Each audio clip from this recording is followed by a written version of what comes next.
नमस्कार, आप सुन रहे हैं द बॉलीवुड रेडियो और मैं हूं आपके साथ आकाश।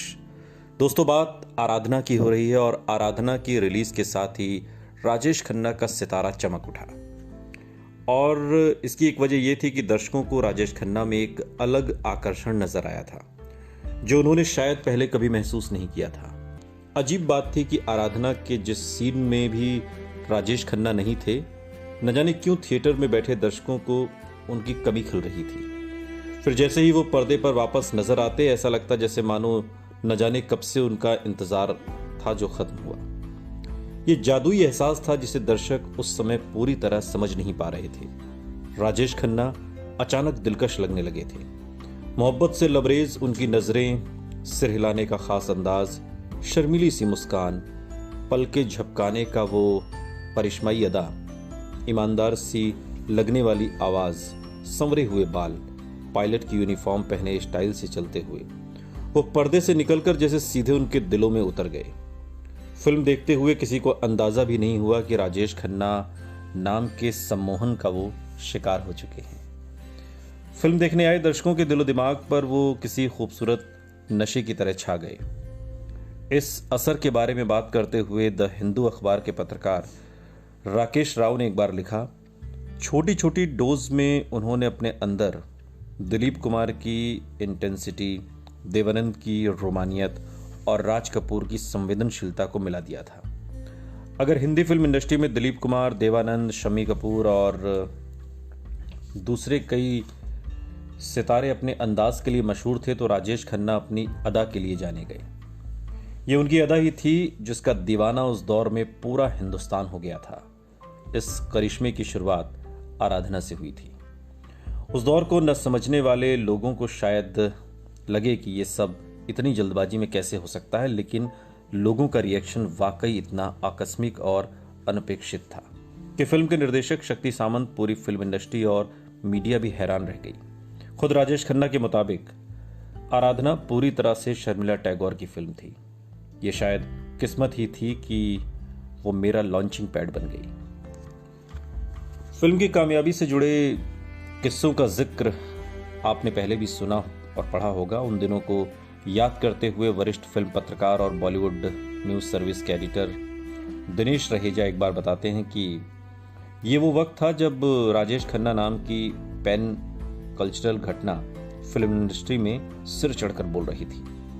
ऐसा लगता कि हर सड़क उन सिनेमाघरों पर जाकर ख़त्म होती है जहां राजेश खन्ना की फिल्में दिखाई जा रही हैं। मुझे याद है कि मेरे बड़े भाई अपनी गर्लफ्रेंड के बाद में उनकी पत्नी बनी, उनको रिझाने के लिए अपनी 8वीं मंजिल की बालकनी पर जोर जोर से उस दौर का एंथम मेरे सपनों की रानी बजाया करते थे, ताकि वो सामने वाली बिल्डिंग की दूसरी मंजिल पर खड़ी होकर उन्हें सुन सके। खुली जीप में राजेश खन्ना और सुजीत कुमार पर फिल्माया गया मेरे सपनों की रानी कब आएगी तो वाकई नौजवानों का एंथम बन गया। लड़कियों को ये चाहत दे गया कि कब उनका कोई चाहने वाला इसी तरह खुली जीप में जादुई मुस्कान के साथ नेपाली कैप लगाकर उनका दिल जीतने आएगा। दिलचस्प बात यह है कि यह गाना दार्जिलिंग में फिल्माया गया था और उस शूटिंग में शर्मिला टैगोर मौजूद नहीं थी। उनके शॉट्स बाद में स्टूडियो में ट्रेन का सेट लगाकर फिल्माए गए थे और एडिटिंग में बड़े सलीके से जोड़े गए थे। फिल्म का दूसरा चर्चित गीत किशोर कुमार का ही गाया एक टेक में फिल्माया गया रूप तेरा मस्ताना। इस तरह का एरोटिक गीत हिंदी फिल्में देखने वाले दर्शकों ने शायद पहले कभी नहीं देखा था। यही वो गीत थे जिन पर सवार होकर राजेश खन्ना हर उम्र और वर्ग के दिलो दिमाग में छा गए थे। उनका शर्मीले विनम्र नौजवान का व्यक्तित्व, चुंबकीय मुस्कुराहट और ईमानदार की चाशनी में डूबी दिलकश आवाज उनके सम्मोहन और आकर्षण की खास वजह बन गया था। उनकी आवाज बहुत भारी और मर्दाना नहीं थी, लेकिन उनमें एक अजीब सी नफासत थी, ईमानदारी थी जो दर्शकों को यह एहसास दिलाती थी कि जो कुछ भी वो कर रहे हैं, कह रहे हैं, वो महज फिल्मी डायलॉग नहीं है, बल्कि वही सच है। जो वादा वो अपनी महबूबा से, अपनी माँ से, अपनी बहन से या अपने दोस्त से कर रहे हैं, समझ लो कि वो हर पल हर हाल में उसे पूरा करें। शायद उनकी बेमिसाल महिला फैन फॉलोइंग की वजह भी यही थी। कहीं ना कहीं हर महिला उनमें अपना प्रेमी, बेटा और भाई ढूंढती थी। उनकी फैन फॉलोइंग उम्र के सारे दायरे पार कर गई। स्कूल में पढ़ने वाली लड़कियों से लेकर नवयुवतियों तक और मां से लेकर दादी की उम्र तक की महिलाएं राजेश खन्ना की मुरीद हो गई। ऐसा नहीं था कि लड़के उनके फैंस नहीं थे, लेकिन उनके जादू को फैलाने में उनकी महिला फैंस की दीवानगी का सबसे अहम योगदान था। राजेश खन्ना के अभिनय में दर्शकों को नए जमाने के बागी तेवरों के साथ साथ परंपरा की गहराई भी नजर आई थी। ये वो कॉम्बिनेशन था जिसका न जाने उन्हें कब से इंतजार था।